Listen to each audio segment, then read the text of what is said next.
গজেন্দ্ৰই কি কৰিছিল? চিন্তন কৰিছিল, স্মৰণ কৰিছিল। গজেন্দ্ৰই বোলে স্তুতি কৰিছিল। স্তুতি কেনেকৈ কৰিব পালে? হাতীটোৱে জানো স্তুতি কৰা সম্ভৱ? গজেন্দ্ৰৰ মনত পৰিছিল। সেই স্তুতিটো কেনেকৈ মনত পৰিলে? আমি জানো ন, গজেন্দ্ৰ পূৰ্বজন্মত কোন আছিল? ৰজা ইন্দ্ৰদ্যুম্ন। ইন্দ্ৰদ্যুম্ন ইমান এজন সংসাৰ বিৰক্ত হৈ পৰিছিল যে ঘৰৰ সকলো কৃত কৰ্মৰ ৰাজ্যভাৰ নিজৰ পুত্ৰক অৰ্পণ কৰি একান্তভাৱে যদি হৰিক চিন্তা কৰিব পাৰে, সেইবাবে ৰাজ্য পৰিত্যাগ কৰি বনৰ মাজলৈ গৈ এটা সৰু কুটিৰ বনাই পেলাই তাতে নিবাস কৰি সদায় হৰি চিন্তনতেই দিনবিলাক পাৰ কৰিছিল। তেনেকুৱাতে হৰিক চিন্তা কৰি এদিন বহি থাকোঁতে তেওঁৰ সেই সৰু কুটিৰটিলৈ আগমন ঘটিছিল ঋষি অগস্ত্যৰ। যেতিয়া ৰজা ইন্দ্ৰদ্যুম্ন ধ্যানত বহি আছে, বহি থকা সময়তে ঋষি অগস্ত্য গৈ উপস্থিত হ'লগৈ। তেতিয়া অগস্ত্যই 2-3 বাৰ তেখেতক মাতিলে, কিন্তু তেওঁ ইমান ঈশ্বৰৰ ৰূপ ধ্যানত মগ্ন আছিল যে সন্মুখত যে এজন উপস্থিত হৈ আছে গমেই নাপালে। তেতিয়া গৈ ঋষি অগস্ত্যৰ খং উঠিলে। কিয় খং উঠিলে বুলিব, মই তেওঁক সম্বোধন কৰিছোঁ, তেওঁ অন্ততঃ সঁহাৰি এটা জনোৱা নাই, হাতীটোৰ দৰে আকৌ গপ ধৰি বৰ একেবাৰে তপ আচৰণ কৰিছে যেন বহি আছে। তেতিয়া ঋষি অগস্ত্যৰ সেই হাতীটোৰ দৰে গজগম্ভীৰতা বা গপত থকাৰ কথা মনলৈ আহিলে কাৰণেই মানে খঙতে ৰজা ইন্দ্ৰদ্যুম্নক গজহৰিৰ প্ৰাপ্ত হ'বলৈ অভিশাপ দি দিলে। এতিয়া এইখিনিতে মনলৈ শংকা এটা আহে, ৰজা ইন্দ্ৰদ্যুম্নইতো বেয়া কথা ভাবি বহি থকা নাছিল, ঈশ্বৰক চিন্তা কৰিয়ে বহি আছিল। আৰু ঈশ্বৰক ধ্যান কৰিবলৈকে তেওঁ ঘৰ বাৰী সকলো এৰি থৈ গুচি গ'ল, হয়নে? তেতিয়া ভক্তি কৰি কি লাভটো হ'ল? ভুল বুজাবুজিৰ কাৰণে ঋষি অগস্ত্যৰ অভিশাপ লাভ কৰি আজি তেওঁ গজহৰি প্ৰাপ্ত কৰিব লগা হ'ল। তাত এটা কথা দেখুৱাইছে, এজন ব্যক্তিয়ে বা জীৱাত্মাই যদি ঈশ্বৰৰ ভক্তি আচৰণ কৰে, ভক্তি আচৰণ কৰোঁতে কিবা কাৰণত তেওঁ অধোগতি লাভ কৰিব পাৰে, কিবা কাৰণত, কিন্তু তেওঁ পতিত হ'ব নোৱাৰে।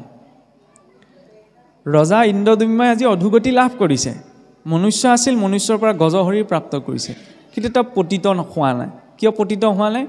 এই প্ৰাণৰ সংকটৰ বেলা যেতিয়া গম পালেগৈ যুঁজি মই আৰু মোৰ বলত নোৱাৰিমগৈ, ঈশ্বৰলৈ কেনেকৈ মনত পৰিবলৈ পালে? পূৰ্বৰ সংস্কাৰ আছিল, হয়নে? সেই স্তুতিটো ক'ৰ পৰা আহিল?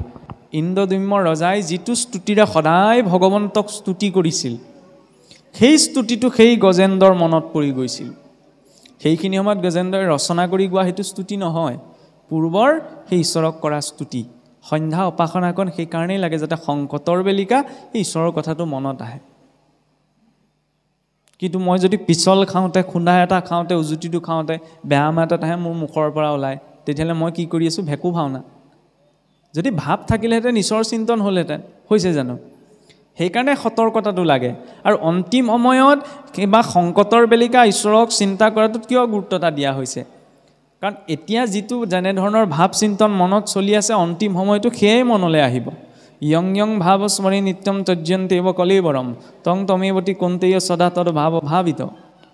এতিয়া যেনেধৰণৰ ভাৱ চিন্তা মনত আছে, অন্তিম সময়টো সেইটো চিন্তাই আহিব, আৰু সেই চিন্তা অনুৰূপতে আমি গতি পাম। লাগিলে পূৰ্বতে আমি যিমানেই সাধনা নকৰোঁ কিয়। প্ৰমাণ স্বয়ং পঞ্চম স্কন্ধ বৰ্ণিত ভৰতৰ কাহিনী। ৰজা প্ৰিয়ৱতৰ বংশত ৰজা ভৰতৰ জন্ম, নহয়নে? ভৰতো পৰম বিৰক্ত, নিজৰ 5জন পুত্ৰক সকলো ৰাজ্যভাৰ অৰ্পণ কৰি মহৰ্ষি পুলহৰ আশ্ৰমত হৰিক উপাসনা কৰিম বুলি হৰিক্ষেত্ৰলৈ গমন কৰিছিল। তাতে তেওঁ আশ্ৰম পাতি পেলাই বাস কৰিবলৈ ধৰিলে। সংসাৰৰ প্ৰতি কোনো মায়ামোহ নাই, কিবা এটা পালে খায়, নাপালে হৰিৰ ইচ্ছা বুলি তাকে গ্ৰহণ কৰে, উদাস ভাৱ। এনেদৰে দিন বাগৰি যাওঁতে এদিন কি হৈছিল বোলে, আশ্ৰমৰ কাষেদি পাৰ হৈ যোৱা নদীখনৰ কাষেদি এজনী গৰ্ভৱতী হৰিণীক এটা বাঘে খেদি আহিছিল। আৰু সেই বাঘটোৰ মুখৰ পৰা ৰক্ষা পাবলৈ সেই হৰিণটোৱে একেজাপে সেই নদীৰ ঝৰ্ণাটো পাৰ হৈ যাওঁতে চাপ পৰি পেলাই সেই গৰ্ভৱতী হৰিণীজনীৰ গৰ্ভৰ পৰা হৰিণৰ পোৱালিটো নিৰ্গত হৈ পেলাই পানীত পৰি গৈছিল। হৰিণীজনী ভয়তে পলাই গুচি গ'ল। বাঘটো পাৰ হৈ যোৱা দেখি বাঘটো আঁতৰি গুচি গ'ল, কিন্তু সেই হৰিণ পোৱালিটো পানীত পৰি গ'ল। ইয়াকে সেই আশ্ৰমত থকা ভৰতে দেখিলে। তেতিয়া পোৱালিটো পানীত পৰি মৰি থাকিব বুলি পানীৰ পৰা তুলি আনি পেলাই আশ্ৰমতে ডাঙৰ দীঘল কৰিবলৈ ধৰিলে। যি ভৰতে মোহত আগ্ৰস্ত হ'ব বুলি নিজৰ ৰাজ্য, পুত্ৰ, পত্নী সকলোৰে মোহ এৰি থৈ আহিছিল, এতিয়া মাত্ৰ এটাই চিন্তা, মই যদি আজি মৰি থাকোঁ তেতিয়া এই হৰিণ পোৱালিটো কি হ'ব? এইটোক বাঘ ঘোঙে পালেতো খাই পেলাব। মাকজনীও গুচি গ'ল, দিন বাগৰি গ'ল, তেওঁ শৰীৰো অৱস হৈ আহিলে। অন্তিম সময়ত সেই হৰিণ পোৱালিটোৰ কথা ভাবিয়ে শৰীৰ এৰিলে, এজন বিৰক্ত ভক্ত। কিন্তু সেই হৰিণ পোৱালিটোৰ কথা চিন্তা কৰি শৰীৰটো এৰাৰ কাৰণেই বোলে হৰিণ ৰূপত জন্মগ্ৰহণ লাভ কৰিব লগা হ'ল। কিন্তু তেওঁ এলাপেচা মানুহ নাছিল, তেওঁ এজন পৰম বিৰক্ত ভক্ত আছিল। গতিকে মোহটো কেনেকুৱা বস্তু চাওকচোন। যেতিয়া ইমান এজন বিৰক্ত ভক্তই মোহক সামান্য এই হৰিণ পোৱালিটোৰ কথা চিন্তা কৰি মোহগ্ৰস্ত হ'বলগীয়া হৈছে, আপুনি মই তেতিয়াহ'লে তাতোতকৈ অধিক ভাবিব লাগিব। সেইকাৰণে কঠিনতা নাই, ইমান ভাবিব নালাগে। এই চতুশ্লোকী ভাগৱত আদিতে ৪টি শ্লোকতহে আছিল, নহয়নে? শ্ৰীনাৰায়ণে যেতিয়া ব্ৰহ্মাদেৱক দিছিল, এতিয়া তাৰ দিওঁতেও অন্তকৰণৰ এটা সুন্দৰ কাহিনী আছে, যিটো কথা জানিলে আমি মোহগ্ৰস্ত নোহোৱাকৈ কামবিলাক কৰিব পাৰোঁ। কি কথা? ব্ৰহ্মাদেৱক যেতিয়া নাৰায়ণে ক'লে তুমি সৃষ্টি নিৰ্মাণ কৰা, ব্ৰহ্মাদেৱ লাগি গ'ল নহয় সৃষ্টি নিৰ্মাণ কৰিবলৈ। কিন্তু সৃষ্টি নিৰ্মাণ কৰিবলৈ যাওঁতে পোনপ্ৰথমতে কাক সৃষ্টি কৰি পেলালে? পঞ্চবৰ বা অবিদ্যা, তম মোহ তামিশ্ৰ, মহামোহ আৰু অন্ধ তামিশ্ৰ। ব্ৰহ্মাই ভাবিছে তেতিয়াহ'লে ঈশ্বৰে মোক সৃষ্টি কৰিবলৈ পোনপ্ৰথমতেচোন মই অবিদ্যাহে সৃষ্টি কৰি পেলালোঁ, ভালহে সৃষ্টি কৰিব লাগিছিল। এতিয়া সেইখিনিতে এটা কথা দেখুৱাইছে যে ব্ৰহ্মাদেৱৰ সামৰ্থ্য আছিল, নহয়নে? সৃষ্টিৰ প্ৰথম জীৱ, ব্ৰহ্মাদেৱৰ শক্তিও আছিল, ব্ৰহ্মাদেৱৰ সাধনাও আছিল, ব্ৰহ্মাদেৱৰ মৰ্যাদাও আছিল, ব্ৰহ্মাদেৱৰ জ্ঞানো আছিল। কিন্তু এই গোটেইকেইটা বিষয় থকাৰ পাছতো যেতিয়ালৈকে ব্ৰহ্মাদেৱে মাৰ্গদৰ্শন ঈশ্বৰৰ গ্ৰহণ কৰা নাই, তেতিয়ালৈকে ইমানখিনি থকাৰ পাছত তেওঁ ভাল সৃষ্টি কৰিব পৰা নাই। প্ৰথমতে অবিদ্যাহে সৃষ্টি কৰিছে। সেইবাবে মানুহৰ জীৱনতো মোৰ শক্তি থাকিব পাৰে, মোৰ সামৰ্থ্য থাকিব পাৰে, মোৰ সাধনা থাকিব পাৰে, মোৰ জ্ঞান থাকিব পাৰে, কিন্তু এই শক্তি সামৰ্থ্য জ্ঞান প্ৰতিভাই যেতিয়ালৈকে এটা সঠিক মাৰ্গদৰ্শন প্ৰাপ্ত নকৰে, তেতিয়াহ'লে এইখিনি কিন্তু জীৱনত ভাল প্ৰভাৱ দিব নোৱাৰে। ইয়াৰ পিছত ব্ৰহ্মাই ধ্যান কৰিছে যেতিয়া নাৰায়ণক, তেতিয়া নাৰায়ণে তেওঁ চতুশ্লোকী ভাগৱত দিছে। পোনপ্ৰথমতেই কি ক'লে বাৰু? তাত আমি বৰ বেছি তত্ত্ব কথাত নহওঁ যে অহম এইবাচম এইবাগ্ৰী নান্যত্যৎ সদসৎ পৰম পশ্চাদহম যদি তস্য বশিষ্যত সুস্মিহম। যে প্ৰজাপতি তুমি সৃষ্টিকৰ্ম কৰা, কিন্তু সদায় এটা কথা মনত ৰাখিবা, সৃষ্টিৰ আদিটো ময়েই আছোঁ। আজি যে তুমি আছা, তোমাৰ অস্তিত্বৰ কাৰণো কেৱল ময়েই, আৰু তুমি যেতিয়া নাথাকিবা তেতিয়াও কিন্তু ময়েই থাকিম। এই কথাটো মনত ৰাখি তুমি সৃষ্টি কৰ্ম কৰা, তেতিয়া তুমি মোহগ্ৰস্ত নোহোৱা। মই মোৰ ভাৱটো যে মই কৰিছোঁ, মই মোৰ ভাৱত কৰিছিল, সেইকাৰণে অবিদ্যা সৃষ্টি হ'ল। ইয়াৰ পাছত যেতিয়া এইটো চিন্তা কৰিলে যে নহয়, ঈশ্বৰৰ আজ্ঞা, ঈশ্বৰে বিচাৰিছে কাৰণে মই আজি এই স্থান পাইছোঁ, ঈশ্বৰে বিচাৰিছে কাৰণে মই জীৱন ধৰি এই কৰ্মকণ কৰিবলৈ পাইছোঁ। এতিয়া ব্ৰহ্মাই যিদৰে এই চিন্তাটো কৰি সৃষ্টি নিৰ্মাণ কৰিছিল, আপুনি ময়ো সংসাৰখনত কাম কৰোঁতে এইটো চিন্তাই কৰিব লাগে যে যি পোৱা গৈছে ঈশ্বৰৰ ইচ্ছা, তেওঁ নিদিলেতো উশাহ নিশাহ এটাও ল'ব নোৱাৰোঁ। আৰু যে জীৱনত যিটো পোৱা গৈছে নাই বোলে মোৰ মনে ভবা মতে নাই পোৱা। সেইবাবে ভক্তজনে এটা কথাই বিশ্বাস কৰে যে মানয় অপমান মিলে ঈশ্বৰ ইচ্ছায় বিচাৰত সুখ দুখ দাতায়াননায়। মান অপমান সুখ দুখ এইবিলাক ভক্তজনে ঈশ্বৰৰ ইচ্ছা বুলি গ্ৰহণ কৰে। তাৰ ফলত কি হয়, মই যদি মনতে কিবা এটা ভাবি আছোঁ যে মোক এইটো বস্তু লাগে, এইটো লাগে, ভবাটোকে যদি জীৱনত মই পাইছোঁ, এইটো ঈশ্বৰৰ কৃপা, ভবাটোকে পাই গ'লোঁ, নহয়নে? মই যেনেদৰে ভাবিছোঁ তেনেদৰেই পাইছোঁ, ঈশ্বৰৰ কৃপা কৰিছে কাৰণে পাইছোঁ। আৰু যদি মনে ভবাটো মই নাই পোৱা, ভক্তজনে সেইটো ঈশ্বৰৰ ইচ্ছা বুলি গ্ৰহণ কৰিব, যে ঈশ্বৰৰ ইচ্ছা। আৰু যদি সেই বুলি গ্ৰহণ কৰা যায়, জীৱনটোৰ প্ৰতি অভিযোগ নাথাকে, মোৰ দ্বাৰা নহ'ল, মই নকৰিলোঁ, মই নোৱাৰিলোঁ, সম্ভৱ নহ'ল, আমুকটো নহ'ল, তামুকটো নহ'ল। আৰু যাৰ জীৱনটোৰ প্ৰতি অভিযোগ নাই, তেওঁ নিমখে তেলেও যদি ভাতকেইটা খাইছে তৃপ্তিৰে খাব পাৰিব। আৰু যাৰ জীৱনটোৰ প্ৰতি অভিযোগ আছে, বহু সুখ স্বাচ্ছন্দ্য থাকিলেও স্থিৰতাটো অনুভৱ কৰিব নোৱাৰি। আমাক সেই সন্তুলনটো লাগে।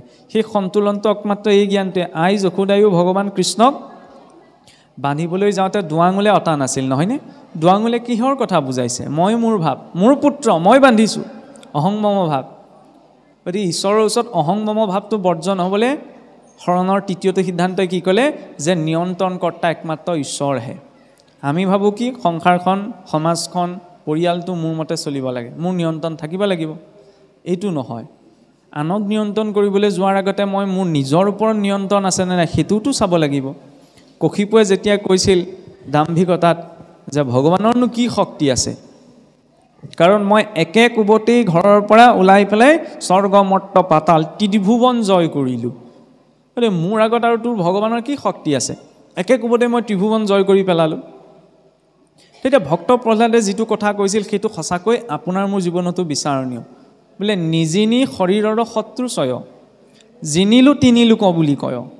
পিতৃ তুমি নিজৰ শৰীৰৰ আচল শত্ৰুসমূহেই জয় কৰা নাই, তাৰপাছত তুমি স্বৰ্গমৰ্ত পাতাল জয় কৰি কি লাভ? ঠিক তেনেদৰে আচল শত্ৰুবিলাকতো মোৰ নিজৰ শৰীৰতেই আছে। মই মানুহ ৰূপত যিজনক শত্ৰু বুলি ভাবি আছোঁ, মই মৰিলে মোৰ অলংকাৰকেইটা খুলিবলৈ সেইজন মানুহ নাযায় নহয়, মোৰ পৰিয়ালৰ মানুহকেইটাহে যাব, হয় নহয়? মৃতকৰ লগত আমি সাজ পোছাক চব পঠাই দিওঁ, সেই অলংকাৰকেইটা আকৌ পঠাবলৈ কেতিয়াও নিদিওঁ নহয়। এইটো কথা বেলেগ, কোন ৰূপত বোলে চোৱা নাই, কিন্তু হ'লেওতো আৰু আৱেগত থাকিলেও আমি মানুহেওতো খুলি থৈ দিওঁ। আসক্তিটো আছেনে নাই? গতিকে তাৰ বাবেই কেৱল জীৱনটো নহয়। আৰু এতিয়া চাওকচোন, মোহগ্ৰস্ত নহ'বলৈ মাত্ৰ এইটো চিন্তা যে জীৱনত যি পোৱা গৈছে সকলো ঈশ্বৰৰ ইচ্ছাত পোৱা গৈছে। গতিকে তেওঁৰ নিয়ন্ত্ৰণৰ অধীন হৈ পেলাই আমি কৰ্ম কৰাটো প্ৰয়োজন। আৰু নিয়ন্ত্ৰণৰ অধীন হ'বলৈ হ'লে নিজৰ মালিকী স্বত্বটো নিজৰ ভিতৰত দেখুৱাব লাগে। কাৰণ এই শৰীৰটোৰ মালিক কোন? জীৱাত্মা, নহয়নে? জীৱ আছে কাৰণে শৰীৰটো চলি আছে। জীৱ ওলাই গ'লে এই মুহূৰ্ততে কথা কৈ থাকোঁতে যদি মোৰ প্ৰাণবায়ু ওলাই যায়, এই শৰীৰটোতো চোৱা হৈ থাকিব। মালিক হৈছে জীৱ। এই মালিকৰ চাকৰ কোনবিলাক? নাক কাণ চকু মুখ যত যিমান ইন্দ্ৰিয় আছে, এইবিলাক হৈছে এই জীৱাত্মা স্বৰূপ মালিকৰ চাকৰ। এতিয়া বাহ্যিক জগতখনত এইটো আমি বৰ প্ৰয়োগ কৰিবলৈ যাওঁ যে মালিকৰ মতে কাম কৰা মানুহকেইজন চলিব লাগিব, কাম কৰা মানুহকেইজনৰ মতে মালিক কেতিয়াও নচলে। এইটোতো আমি বাহ্যিক জগতত খুব প্ৰয়োগ কৰোঁ, নহয়নে? কিন্তু নিজৰ জগতখনত ইয়াত মালিকৰ মতে কাম কৰা মানুহকেইটা চলি আছে নে কাম কৰা মানুহকেইটাৰ মতে মালিক চলি আছে? কাম কৰা মানুহসমূহ হৈছে ইন্দ্ৰিয়বিলাক। ইন্দ্ৰিয়বিলাকৰ মতে মই চলি আছোঁ, নহয়নে? নিজৰ ওপৰতেই স্বাধীনতা নাই, নিজেই পৰাধীন, আনক কেনেকৈ নিয়ন্ত্ৰণ কৰিম? সেইকাৰণে এইটো চিন্তা, নিজৰ মালিকী স্বত্বটো। জীৱ মনটোৱে মনলৈ ঢেৰ চিন্তা অহাটো ডাঙৰ কথা নহয়, নহয়নে? সেইখিনি সময়ত কিটো ভাল, কিটো ভাবিব লাগে, কিটো ভাবিব নালাগে, এইটোতো নিজৰ সংযমটো লাগিব। সেই সংযমিতাৰ বাবে আচলতে সৌচদাচাৰ প্ৰয়োজন। সেই সৌচদাচাৰে সংযমতাটো জীৱনলৈ আনি দিয়ে। কিয় প্ৰয়োজন? ঈশ্বৰো টেঙৰ। ঈশ্বৰ কেনেকৈ টেঙৰ? বাঘ সিংহ ইমান হিংস্ৰ জন্তুবিলাক আছে, নহয়নে? সেই হিংস্ৰ জন্তুবিলাকৰ শৰীৰত ঈশ্বৰে সাক্ষী ৰখা নাই, অকল জীৱকহে ৰাখিছে। কিন্তু মনুষ্যৰ ভিতৰত আকৌ 14জন সাক্ষী ৰাখিছে নহয়। কাৰণ আমি মানুহবিলাক বৰ চতুৰ। আমি মুখেৰেই মিছা কথা নকওঁ, আমি কাণেৰেও মিছা কথা কওঁ, জিভাৰেও মিছা কথা কওঁ, ভৰিয়েও মিছা কথা কওঁ। মই কিবা এটা খাব নালাগিছিল, মই খালোঁ নহয়, সমাজত মই খালোঁ বুলি নকওঁহি, নাই খোৱা বুলিয়েই ক'ম। মই কিবা এটা ক'ব নালাগিছিল, কৈ পালোঁ নহয়, মই আনৰ আগত ক'লোঁ বুলি মই নকওঁ, নাই কোৱা বুলিয়েই ক'ম। আমি সকলো ইন্দ্ৰিয়ৰে মিছা কথা কওঁ। সেইকাৰণে ঈশ্বৰে প্ৰতিটো ইন্দ্ৰিয়ত একোজন সাক্ষী বহুৱাই থৈ দিছে বোলে। কৰ্ণত দিগগণ, নাসিকাত অশ্বিনী কুমাৰ, নহয়নে? মুখত অগ্নি, জিভাত বৰুণ, পদত বিষ্ণু, হস্তত ইন্দ্ৰ, বুদ্ধিত বাসুদেৱ, মনত চন্দ্ৰ, অহংকাৰত ৰুদ্ৰ, লিংগত প্ৰজাপতি, গুহ্যত মিত্ৰ। ইন্দ্ৰিয়, দেৱতা আৰু বিষয়, এই তিনিওটা সংযুক্ত হৈ আছে। একোটা ইন্দ্ৰিয়ৰ একোজন অধিষ্ঠাতা দেৱতা আছে, সেই দেৱতাজনৰ একোটা বিষয় আছে, আৰু তাৰ জৰিয়তে আমি বিষয়ত আসক্ত হৈ থাকোঁ। তেতিয়াহ'লে ইন্দ্ৰিয়, দেৱতা, বিষয় যেতিয়া সকলোখিনি শৰীৰতেই আছে, নিজৰ ওপৰত নিজৰ নিয়ন্ত্ৰণটো কেনেকৈ ৰাখিম? সেইটো কথা প্ৰকাশ কৰিছে শৰণৰ এই চতুৰ্থটো সিদ্ধান্তই, যে অভিভাৱক একমাত্ৰ ঈশ্বৰহে। গৃহস্থী ঘৰখনতো কেতিয়াবা সমস্যা সাধাৰণতে কেতিয়াবা কেনেকৈ সৃষ্টি হয়, এইখিনি কথা আমাৰ মুখৰ পৰা নোহোৱাই হ'লেও কৈছোঁ। আৰু স্বামীয়ে যেতিয়া নিজৰ পত্নীক, নিজৰ পত্নীয়ে যেতিয়া নিজৰ স্বামীক, ল'ৰা ছোৱালীয়ে যেতিয়া নিজৰ পিতৃ মাতৃক, পিতৃ মাতৃয়ে যেতিয়া নিজৰ ল'ৰা ছোৱালীক অধিকাৰৰ বিষয়বস্তু বুলি ভাবি লয়, মোৰ পত্নী, মোৰ স্বামী, মোৰ ল'ৰা ছোৱালী, মোৰ পিতৃ মাতৃ, শুনিবই লাগিব, দিবই লাগিব, কৰিবই লাগিব, এই ধৰাবন্ধাটো যেতিয়া আহি যায়, তেতিয়াহ'লে অকণমান ভুল বুজাবুজি হয়। কাৰণ সকলোৰে মনবিলাক একেই নহয় নহয়, বুজাবুজিটো লাগে। অভিভাৱক কোন? ইয়াত কোনো কাৰো অভিভাৱক নহয়, একমাত্ৰ অভিভাৱক তেওঁহে। মহাপুৰুষেই লিখিছে নহয়, ব্ৰহ্মা হৰ পুৰন্দৰ বোলে যাৰ কেৰি চাহ কৰ। ব্ৰহ্মা হৰ পুৰন্দৰে বোলে যাৰ চাকৰ বুলি কৈছে। আমি সকল তেতিয়াহ'লে দেৱতাসকলকেই যেতিয়া চাকৰ বুলি কৈছে, আমি হওক তেতিয়াহ'লে কাৰোবাৰ ওপৰত কাৰোবাৰ অধিকাৰ দেখুৱাব পাৰোঁনে? ইয়াত থকা সকলো হৈছে সেৱক। সেব্য তত্ত্ব এটাই আছে, সেয়া হৈছে ভগৱান। তেওঁৰ সেৱাৰ নিমিত্তেই কৰ্ম কৰাটো হৈছে জীৱৰ দায়িত্ব। তেওঁৰ সেৱাৰ নিমিত্তে এতিয়া কৰ্ম কেনেকৈ কৰিব? সদায় নাম গাই বহি থাকিব নি? সদায় পাঠ পঢ়িয়ে বহি থাকিব নি? এই কথাটো কিহে কৈছে? শৰণৰ এই পঞ্চমটি সিদ্ধান্তই। এই ঈশ্বৰমুখী হোৱা কৰ্মৰ সম্পূৰ্ণ সমৰ্পণ ভাৱটো কেতিয়া আহিব? যেতিয়া জীৱৰ নিজ মনতে দাস্য ভাৱটো আহিব। দাস্য ভাৱটো কেনেকৈ আহিব? চাওকচোন, নিজৰ কিবা এটা থাকিলে মোৰ ওচৰত এইটো আছে বুলি মই আপোনাৰ আগত অহংকাৰ প্ৰকাশ কৰিম, মোৰ আছে। কিন্তু যদি নিজৰ একো নাই, তেতিয়াহ'লেতো অহং প্ৰকাশ কেতিয়াও হ'ব নোৱাৰে। এতিয়া আমি নিজক সোধাটো প্ৰয়োজন, নিজৰনো আছে কি? ভৌতিক দৃষ্টিৰে নহয়, আধ্যাত্মিক দৃষ্টিৰে। কাৰণ যিটো শৰীৰত মই আশ্ৰয় কৰি আছোঁ, সেইটোৱে মোৰ নিজৰ নহয়। যিটো শৰীৰৰ পুষ্টিৰ বাবে মই ভক্ষ্য বিচাৰ কৰা নাই, যিটো শৰীৰৰ কথা চিন্তা কৰি মই কাৰোবাক টানকৈ এষাৰ বেয়া কথা এটা ক'বলৈ মই কোনো চিন্তা কৰা নাই, যিটো শৰীৰৰ কাৰণে মই ভাল বেয়া কামবিলাক বিচাৰ কৰিবলৈও কোনো চিন্তা কৰা নাই, সেই শৰীৰটোৱে অন্তিম সময়ত মোক লাগ দিবনে নালাগে? সেইটোহে লাগে এতিয়া, নহয়নে? শ্মশানলৈকেহে যাব, তাৰপিছততো অকলেই যাব লাগিব। একমাত্ৰ লগত কোন থাকিব? ভগৱন্তহে। সেইকাৰণে জীৱাত্মা আৰু পৰমাত্মাৰ যিটো সম্পৰ্ক, এই সম্পৰ্কটোক একমাত্ৰ দাস্য ভাৱটোৱে বুজাব পাৰে। মহাপুৰুষ মাধৱদেৱে যে ঘোষাত লিখিছে, নাজানোহ আবাহন নাজানোহ বিসৰ্জন, এইটো বহুত উচ্চ পৰ্যায়ৰ কথা। আমি যদিও সাধাৰণতে গাওঁ যে প্ৰভু নাজানোহ আবাহন নাজানোহ বিসৰ্জন, হ'লেও অকণমান জনাৰ অহংকাৰ কিন্তু মোৰ ভিতৰত থাকে। মই গাইছোঁ যে নাজানোহ আবাহন নাজানোহ বিসৰ্জন, পূজা মন্ত্ৰ নাজানো কিছু, হ'লেওতো অকণমান কিবা এটা জানো, এইটোতো দেখুৱাইছোঁ, নহয়নে? গতিকে জানো বুলি কোৱাটো বৰ সহজ কথা। চাবলৈ গ'লে মই জানো, মই বুজিছোঁ, মই ডাঙৰ হ'বলৈ বোলে বৰ সহজ, সৰু হ'বলৈ একো বৰ টান নহয়। আপোনাৰ সন্মুখত মোৰ মূৰটো দুৱাবলৈ বৰ টান, কিন্তু মূৰটোত থিয় কৰি দিবলৈ আকৌ বৰ সহজ নহয়। সেইটো ভক্তি মাৰ্গত দাস্য ভাৱটো অহাৰ আটাইতকৈ ডাঙৰ উদাহৰণ কি? যে ভগৱান ৰামচন্দ্ৰই যেতিয়া ৰাৱণৰ সৈতে যুদ্ধ কৰিছিল, এই যুদ্ধ কৰোঁতে মেঘদূতৰ হাতত যেতিয়া লক্ষ্মণ বন্দী হৈছিল, নহয়নে? নাক পাশত বন্দী হৈ মূৰ্ছাগত হৈছিল, তেতিয়াহ'লে আপোনাৰ সেই লক্ষ্মণৰ চিকিৎসাৰ বাবে, এইখিনিতে আৰু এটা প্ৰসংগ দেই মনলৈ আহিছে কাৰণে মই ক'ব বিচৰা হৈছে, যেতিয়া লক্ষ্মণ মূৰ্ছাগত নাক পাশত বন্দী হৈ পেলাই মূৰ্ছাগত অৱস্থা প্ৰাপ্ত হৈছিল, ৰামচন্দ্ৰটো জগতৰ ঈশ্বৰ আছিল, নহয়নে? নিজৰ ভাতৃয়ে মৃত্যুৰ অৱস্থাত আছে বুলি তেতিয়াতো তেওঁৰ শক্তিৰে লক্ষ্মণক জীয়াই দিব পাৰিলেহেঁতেন, নহয়নে? নাই দিয়া নহয়। কি কৈছে? চিকিৎসক বেমাৰত পৰিছে, সেইকাৰণে চিকিৎসকক মতাই আনিছে। যুদ্ধৰ ক্ষেত্ৰত চিকিৎসক নাই, শত্ৰুৰ ঘৰত আছে, হনুমন্ত গৈ তাৰ পৰা উঠাই লৈ আনিলে সুখেন বৈদ্যক, নহয়নে? আনি পেলাই তেওঁ নাৰী পৰীক্ষণ কৰি কৈছে বোলে এওঁক প্ৰাণবায়ু শৰীৰত পুনৰ ধৰি ৰাখিবলৈ সঞ্জীৱনী ঔষধ লাগিব, তাৰ বাবে হনুমন্তক পঠাইছে। হনুমন্তই আনি ঔষধ দিছে, তাকে পিচি মেলি খুৱাই পেলাই অৰ্জুনক সুস্থ কৰিছে। ৰামচন্দ্ৰ জগতৰ ঈশ্বৰ আছিল, কিন্তু ঈশ্বৰ হৈ পেলাই আৰু যিটো সমাজৰ ব্যৱস্থা, যিটো সৃষ্টিৰ চলিত নিয়ম, বেমাৰত পৰিছে যেতিয়া চিকিৎসকৰ ওচৰলৈ গৈছে, হয়নে? কিন্তু আজিৰ অসমত কিন্তু কিছুসকল এনেকুৱা স্বয়ম্ভু গুৰু ওলাইছে, এই চিন্তা নাই, মই চাই দিছোঁ নহয়, মই কৰি দিছোঁ নহয়, তোমাৰ নোহোৱা কামটো হৈ যাব। জগতৰ ঈশ্বৰেও যেতিয়া চলিত ব্যৱস্থাটো অনুক্ৰমে কৰ্ম কৰি দেখুৱাই থৈ গৈছে, এতিয়া এনেকুৱা কোন গুৰু ওলালে? আৰু দ্বিতীয়তে কথা, আৰু এটা কথা, এইখিনি কথা স্পষ্ট হোৱা প্ৰয়োজন, কাৰণ বৰ খেলি মেলি সৃষ্টি হৈছে। মই বহু কথা জানিলোঁ বুলিয়ে মই গুৰু হ'ব নোৱাৰোঁ। গুৰু পৰম্পৰাত তেওঁ শিক্ষিত দীক্ষিত হয় নহয়, সেইটোতো লাগিব, আজ্ঞাপ্ৰাপ্ত হয়নে নহয়? এই বোলে নহয়, আজিকালি বোলে সকলোৱে মই ধৰ্মবস্তু কেনেকৈ পালোঁ? সপোনত পালোঁ। আপুনিয়ে ভাবি চাওক, মহাপুৰুষ শংকৰদেৱ, মহাপুৰুষ মাধৱদেৱ, হয়নে? মহাপুৰুষ দামোদৰদেৱ, মহাপুৰুষ হৰিদেৱ, অনিৰুদ্ধদেৱ, গোপালদেৱ, পুৰুষোত্তম ঠাকুৰ, চতুৰ্ভুজ ঠাকুৰ, তেওঁলোকৰ আজ্ঞাপৰ সকললৈকে মহাপুৰুষ কেইজনালৈকে ক'ৰবাত বাৰু কৈছেনে যে কৃষ্ণ ভক্তিৰ কথা, শাস্ত্ৰ তত্ত্বৰ কথা মই সপোনত পালোঁ? ক'তোতো নাই কোৱা। তেওঁলোকেই যেতিয়া সপোনত নাই পোৱা, এতিয়া এনেকুৱা কোন গুৰু ওলালে যে সপোনত ধৰ্ম বস্তু পাই পেলাই শিষ্য ভজাব পৰা হৈ গ'ল? শুনিবলৈ এইবিলাক টান লাগিব পাৰে, কিন্তু সেইটো সত্য। সপোনত পালোঁ বুলি ক'লে, কোনোবাই ধৰ্ম বস্তু পাইছোঁ বুলি ক'লে কেতিয়াও আশ্ৰয় লৈ নাযাব। আমাৰ মানুহখিনি বৰ আৱেগিক, অকণমান কিবা এটা পালি যেনি তেনি গুচি যায়, সেইটো হ'ব নালাগে।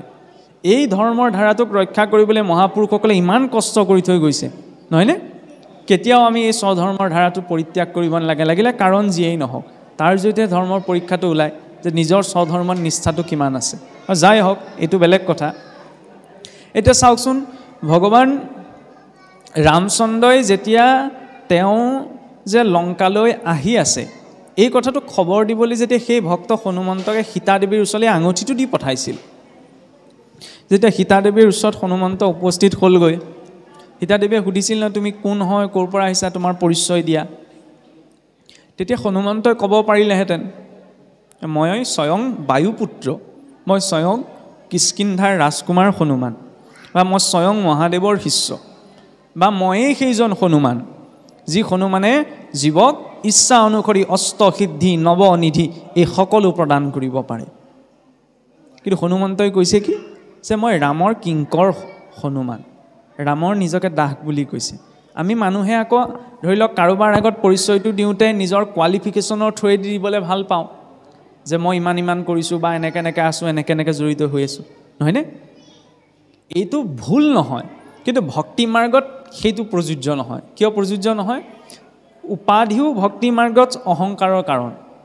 ভক্তি মাৰ্গত পৰিচয় এটাই যে আমি ঈশ্বৰৰ ভক্ত, নহয়নে? কিন্তু ভক্ত বা ভকত বুলি ক'লেও আমাৰ সমাজত অকণমান ভুল ধাৰণা এটা আছে। ভকত মানে কি, আমাৰ সৰহসংখ্যক কিছুসকল লোকে এইটো ভাবি থাকে, এই নাম গুণ গাই যিসকল ঘূৰি ফুৰে সেইসকলেই ভকত। সেইকাৰণে থকালৈকে প্ৰভু ওলাই গ'ল আৰু ৰাম গ'ল আৰু দেই আজৰি, এনেকুৱা এটা চিন্তাও কেতিয়াবা দেখা যায়, যেন ডাঙৰ সমস্যা এটাহে গ'ল। আৰু ভকত বুলি ক'লেও আমাৰ এই সামাজিক কৃতকৰ্ম কৰি থকা ব্যক্তি বুলি আমি ভাবি থাকোঁ। কিন্তু ভকত বুলি ক'লে কেনেকুৱা এটা ব্যক্তিত্ব কোৱা হৈছে, উদাহৰণহে দিয়া হৈছে। মোৰ যদি ইষ্টমিত্ৰ কুটুম্বতে MLA এজন আছে, তেওঁৰ লগত যেনিবা মোৰ মনোমালিন্যই ঘটিত নাথাকক কিয়, আনৰ আগত পৰিচয় দিওঁতে মই কি বুলি ক'ম, এই আমুকৰ MLA যে, তেখেত মোৰ আমুক হয়। উচ্চপদস্থ বিষয়া থাকে, তেওঁ যদি পৰিচয়টো দিবলৈ ভাল পাম। এই চিন্তাটো যেতিয়া ভৌতিক জগতমুখী, এই চিন্তাটো যেতিয়া ঈশ্বৰমুখী হৈ যায়, তেতিয়া পৰিচয়টো ভকত হয়। যেতিয়া মই সেই MLA জনৰ সৈতে জড়িত কৰি নিজৰ পৰিচয়টো দিবলৈ ভাল পাইছোঁ, ঈশ্বৰৰ সৈতে জড়িত কৰি পৰিচয়টো দিবলৈ আকৌ লাজ কৰিবলৈ কিটো আছে, নহয়নে? ভকত বুলি কোৱাত কোনোবাই হিন্দী ইংৰাজী গান এটা গাই পেলাই পাৰ হৈ গৈছে, তাৰ প্ৰতি ক'বলগীয়া নাথাকে, অকণমান ভাগৱতৰ পদ এটি গুণগুণাই এইটো ভাগৱতে মূৰত ধৰিলেগৈ আৰু। মহা চাণ্ডালজনেও যদি ঈশ্বৰৰ নাম লৈছে, তেতিয়াও বোলে আমি ভক্তজনে নিন্দা কৰিব নালাগে, কাৰণ আমি নাজানো কাৰ কৰ্মৰ গতি কেনেকুৱা, তেওঁ তেনেকৈও তৰি যাব পাৰে। সেইবাবে কোৱা হৈছে, নামতে যাহাৰ পুৰুষ উদ্ধাৰ নিন্দে টান দাস বুলি, নিদিবাহা সাক্ষী খাইলে দুয়ো আখি জানিবা সেহিটো কলি। যদি ঈশ্বৰৰ নাম লৈছে বুলি কোনোবাই নিন্দা কৰিছে, তেতিয়া তেওঁকহে কলি বুলি কোৱা হৈছে। দেই, ঈশ্বৰৰ নাম যিজন ব্যক্তিয়ে যি পৰিস্থিতিত লৈছে কেতিয়াও নিন্দা কৰিব নালাগে। আৰু ইয়াৰ পাছতেই ষষ্ঠতেই কি আহিছে, ঈশ্বৰৰ ওচৰত আত্মনিবেদনৰ কথা। ঈশ্বৰৰ ওচৰত যেতিয়া জীৱই বোলে নিজকে, আত্ম মানে কি, নিজক নিবেদন কৰি দিয়ে, তেতিয়া এই শৰণৰ পৰ্যায়টো সিদ্ধ হয়, শৰণে সম্পূৰ্ণ ৰূপ লাভ কৰে। আত্মনিবেদন কেনেকৈ কৰিম? নিজক, নিজ মানে কি, জীৱ।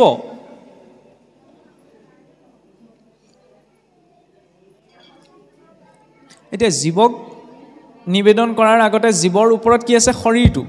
জীৱক এই শৰীৰটোৱে ধৰি ৰাখিছে। প্ৰথমতে শৰীৰটো ঈশ্বৰমুখী কৰিব লাগিব, নহয়নে? শৰীৰটো ঈশ্বৰমুখী এতিয়া কেনেকৈ কৰোঁ? বোলে এনে মন চঞ্চল ইন্দ্ৰিয় পাইলে সংগ, যেন নাতিনিৰ বিহা বুহি কৰে ৰংগ। মনটো বোলে এনেই চঞ্চল, তাতে আকৌ ইন্দ্ৰিয়সমূহ লগ পালে। গতিকে ইন্দ্ৰিয়সমূহ লগ পাওঁতে আকৌ এই মনটোক কেনেকৈ আমি নিয়ন্ত্ৰণ কৰোঁ? এফালে মনটো চঞ্চল, লগতে ইন্দ্ৰিয়সমূহ আছে, আৰু এই ইন্দ্ৰিয়সমূহৰ লগতে তিনিটা ভয়ংকৰ ভাৱ জড়িত হৈ আছে। এটা হৈছে কাম ভাৱ, এটা হৈছে ক্ৰোধ ভাৱ, এটা হৈছে লোভ ভাৱ। কাম বোলে মুহুৰ জগত মুখন মূৰ আছে পঞ্চবান, যাহাৰ ভয়ত ত্ৰিভুৱন কম্পমান শংকৰ ব্ৰহ্মাক যিনি আছু বাহুবলে কোনে মোক যিনি বেক ইটোৰ বিতলে আত্মনিবেদন কৰিবলৈ এতিয়া প্ৰথম শৰীৰটো ঈশ্বৰমুখী কৰিব লাগিব শৰীৰটো ঈশ্বৰমুখী কৰিবলৈ মন ইন্দ্ৰিয়সমূহ এতিয়া মন ইন্দ্ৰিয়সমূহ কৰিবলৈ মনটো চঞ্চল লগতে ইন্দ্ৰিয় খোপা আছে আকৌ এই খোপাৰ লগতে বোলে কাম ক্ৰোধ লোভ এতিয়া কামে নিজেই কৈছে গোটেই জগতক মোহাগ্ৰস্ত কৰিব পৰা মোৰ 5 প্ৰকাৰৰ বোলে বান আছে জম্ভন বিজিম্ভন স্তম্ভন সন্মোহন আদি শংকৰ ব্ৰহ্মাক যিনি আছু বাহুবলে কোনে মোক যিনি বেক ইটোৰ বিতলে স্বয়ং বোলে শংকৰ ব্ৰহ্মাকো মই জয় কৰি থৈছোঁ ইয়াৰ পাছত আকৌ এই সূৰ্যমণ্ডলত মোক জয় কৰিব পৰা কোন এনেকুৱা মনুষ্য আছে ক্ৰোধ ভাৱ বোলে মুহুৰ শৰৰ ঘাৱে হৃদয় বিদাৰে কৈতবা লুকাইব লোক দেখি অন্ধকাৰে মূৰ শৰৰ ঘাৱে হৃদয় বিদাৰে কাৰণ খংটো যদি কাৰোবাৰ মূৰৰ ওপৰত উঠিবলৈ হয় সন্মুখত পিতৃ আছে মাতৃ আছে পুত্ৰ আছে ভাৰ্যা আছে ভগ্নী আছে এইখিনি চাবলৈ আৰু ধৈৰ্যটো নাথাকেগৈ একদম হৃদয়ত বোলে ক্ৰিয়া কৰে ক্ৰোধে এই তিনিওটাটো ভয়ংকৰ ভয়ংকৰী 3 নম্বৰটো তাতোতকৈ ভয়ংকৰ বোলে ব্ৰহ্মাণ্ড ভিতৰে দেখি তুমি আই লোভিয়াত পৰে মনুষ্যৰ মন্দনাই যত পাৰে মানে তাৰ ভালন কৰিব ভকতি খলিত কৰি যাতনা কদিব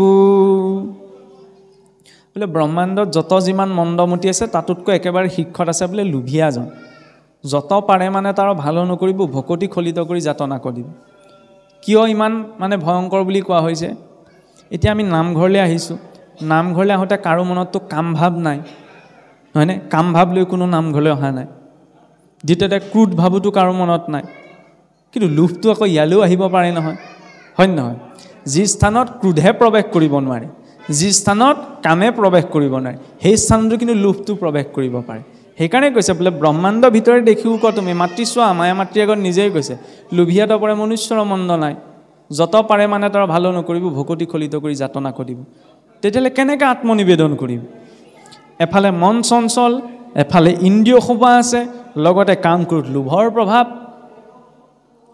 সেইবাবে ভাগৱত অনুসৰি ভক্তিৰ আটাইতকৈ উত্তম পৰাকাষ্ঠাটো এই যত যিমান ইন্দ্ৰিয় আছে নাকটো আছে চকু আছে কাণখন আছে জিভাখন আছে হাত আছে ভৰি আছে মনটো আছে এই ইন্দ্ৰিয়বিলাকৰ লগত যদি এই খোপা আছে কেনেকৈ আমি নিয়ন্ত্ৰিত কৰি কেনেকৈ ঈশ্বৰৰ ওচৰত আত্মনিবেদন কৰিম সেইবাবে পদ্ধতিটো কি বোলে কৰ্ণে শুনে কৃষ্ণ কথা মুখে বোলে ৰাম মনে পাদ পদ্ম স্মৰে হস্তে কৰে কাম কৃষ্ণৰ প্ৰতিমা দেখে চক্ষুৱে ভক্তক বিষ্ণু বুদ্ধি কৰি হিৰে নমে সমস্তক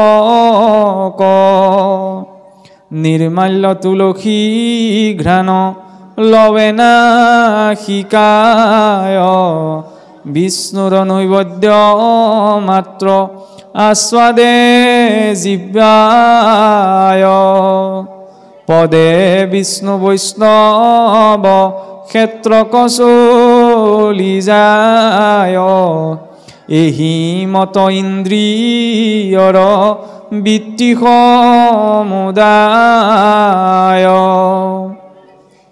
এই ইন্দ্ৰিয়সমূহক ঈশ্বৰমুখী কৰি দিয়া যেনেকৈ বোলে গাড়ীখন যাব লাগে গুৱাহাটীলৈ কিন্তু গৈ আছিল বোলে বৰপেটা ফালে যেতিয়া গম পোৱা গ'ল নহয় গুৱাহাটীলৈহে যাব লাগে তেতিয়া ড্ৰাইভাৰজনে গুৱাহাটীৰ ৰাস্তাত লৈ গ'লেই হৈ গ'ল তেতিয়া বৰপেটালৈ যোৱাৰ চিন্তাটো কৰি থাকিবলৈ প্ৰয়োজন নাই এইটো যেনিবা অকণমান কিবা এটা মই উদাহৰণ দি কথাটো ক'ব বিচৰা হৈছে এতিয়া ইন্দ্ৰিয়সমূহ স্বভাৱতেই চঞ্চল বিষয়মুখী সমস্যা নাই ঈশ্বৰমুখী কৰি দিলেই হৈ গ'ল ঈশ্বৰমুখী কেনেদৰে তাৰ কাৰণে সাংঘাতিক উপাসনা কৰিব নালাগে নহয় কৰ্ণে শুনে কৃষ্ণ কথা কাণখন হয় কৃষ্ণ মানে আমি কি বুজো আনন্দ নহয়নে যিখিনি কথা শুনিলে যাৰ চৰিত্ৰ গান কৰিলে অন্তৰাত্মা পবিত্ৰ হৈ যায় অন্তৰাত্মা শীতল হৈ যায় সেই শুভ আনন্দদায়ক কথাখিনি শুনিবলৈ সদায় কাণখন দি ৰাখা কাৰণ কাণত বেয়া কথা এটা মনত পৰাৰ লগে লগে সেই বেয়া কথাটো চিন্তন হ'ব চিন্তন হ'লে কেতিয়াবা আচৰণো হ'ব পাৰে সেইকাৰণে সদায় ভাল কথা মাজত ক'ৰবাত কিবা এটা বেয়া কথা পাতি আছে কিন্তু আমাৰ আকৌ